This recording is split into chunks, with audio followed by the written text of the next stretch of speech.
Hi, I'm Sal DiVincenzo of the Middle Country Public Library, and I'd like to welcome you to another episode in our History Bites series. Today we will discuss the Battle of Fredericksburg during the American Civil War, which was one of the war's largest and deadliest battles. After failing to pursue General Robert E. Lee's army aggressively after the Battle of Antietam, Major General George B. McClellan was removed from command of the Army of the Potomac. His replacement, Major General Ambrose Burnside, feeling pressure from Washington to move quickly, developed a plan to beat Lee to the Confederate capital city of Richmond. From his camps around Warrenton, Virginia, Burnside planned to abandon the Army's movement southwest in favor of a quick dash southeast towards the lower Rappahannock River. There, he would cross quickly and position himself between Lee and the direct route to Richmond. When he reached Falmouth, on the north bank of the Rappahannock, Burnside learned that the pontoon bridges that were critical to his operation had not been forwarded from Washington. The plan had great promise, but to accomplish it successfully, speed was essential. Opposite Falmouth is the river port town of Fredericksburg, occupied by only a few hundred Confederates.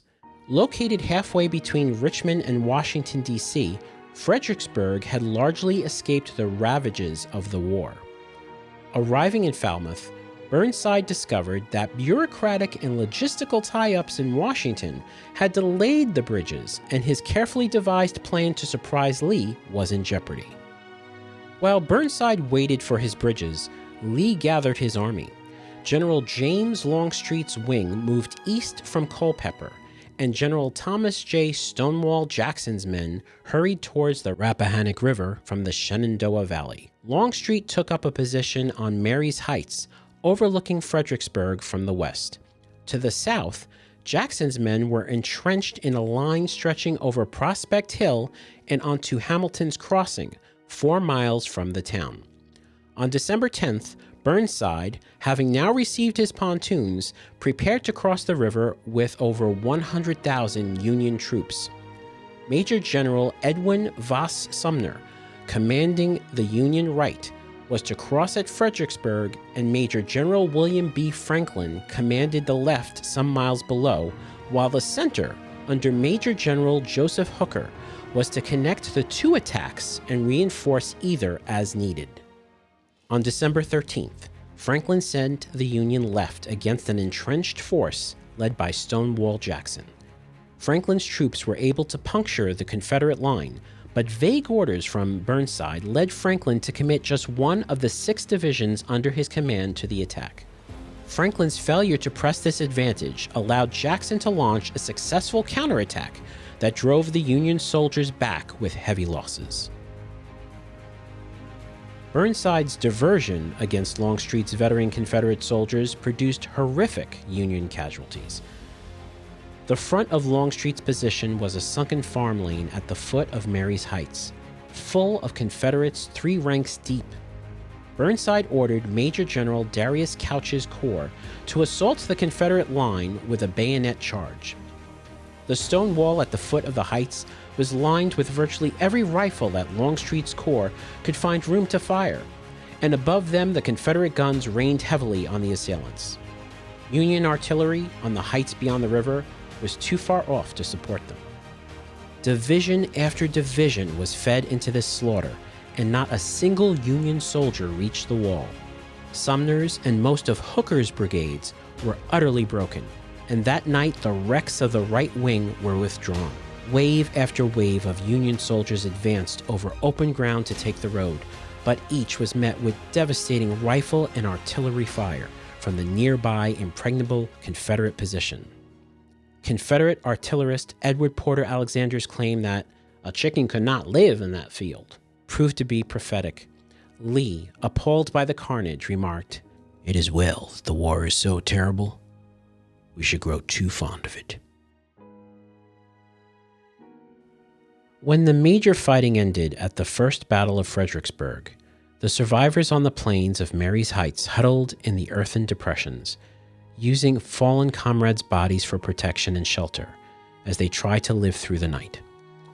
Lieutenant Colonel Joshua Lawrence Chamberlain of the 20th Maine wrote about his experience of being stuck and almost abandoned on the bloody slope in front of Marye's Heights. Necessity compels strange uses. For myself, it seemed best to bestow my body between two dead men among the many left there by earlier assaults, and to draw another crosswise for a pillow out of the trampled, blood-soaked sod, pulling the flap of his coat over my face to fend off the chilling winds, and still more chilling the deep, many-voiced moan that overspread the field. It was heartrending. It could not be borne. Chamberlain continued. I rose at midnight from the unearthly bivouac to see what we could do for these forsaken sufferers. The deep sound led us to our right and rear, where the fiercest of the fight had held brave spirits too long. As we advanced over that stricken field, the grave, conglomerate monotone resolved itself into its diverse several elements, some breathing inarticulate agony, some dear home names, some begging for a drop of water, some for a caring word, some praying to God for strength to bear, some for life, some for a quick death. We did what we could, but how little it was on a field so boundless for feeble human reach. Soldiers observed the sky lighting up with color from their battle lines. Joshua Lawrence Chamberlain saw the aurora borealis and thought of the Union dead in front of Marye's Heights. A fitting scene, Chamberlain exclaimed, dead for their country's honor, and lighted to burial by the meteor splendors of their northern home. For their part, Confederate soldiers interpreted the colors as a sign, with one soldier writing, "Of course we enthusiastically young fellows felt the heavens were hanging out banners and streamers and setting off fireworks in honor of our victory." On the evening of December 13th, 1862, as hundreds of U.S. soldiers lay wounded on the fields in front of the Sunken Road, a young Confederate sergeant crossed over the stone wall and under the cover of darkness distributed water to the wounded enemy soldiers. The soldier who committed this brave act was reported later by Confederate General Joseph Kershaw to be Richard Kirkland of the 2nd South Carolina.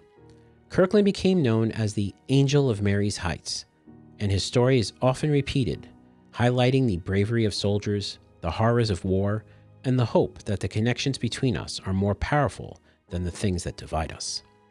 After the battle, the Federals withdrew across the Rappahannock River to avoid being trapped, relinquishing the gains they made.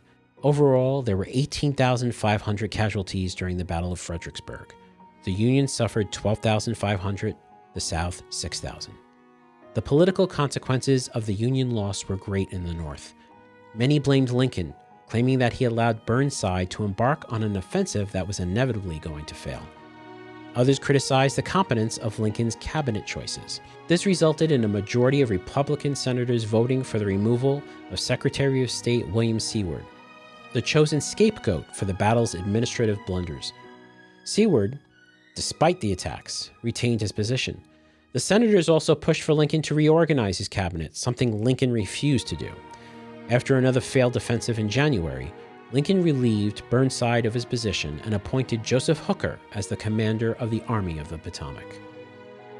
In the South, the victory boosted morale after the near disaster of Antietam. Lee's army wintered along the Rappahannock, and when Union forces once again crossed the river in the spring, he won what was perhaps his most audacious victory at Chancellorsville in May, eventually leading to another invasion of the North, and the largest battle in the Western Hemisphere, the Battle of Gettysburg, where Lee was defeated after the disastrous Pickett's Charge on the third day of the battle. The war would rage on until April 1865, when Robert E. Lee surrendered his Army of Northern Virginia to Ulysses S. Grant and his Army of the Potomac, effectively ending the American Civil War. Thank you for joining us for today's episode. If you enjoyed it, click like, and if you watched on YouTube, please hit subscribe. Thank you so much, and we'll see you all next time.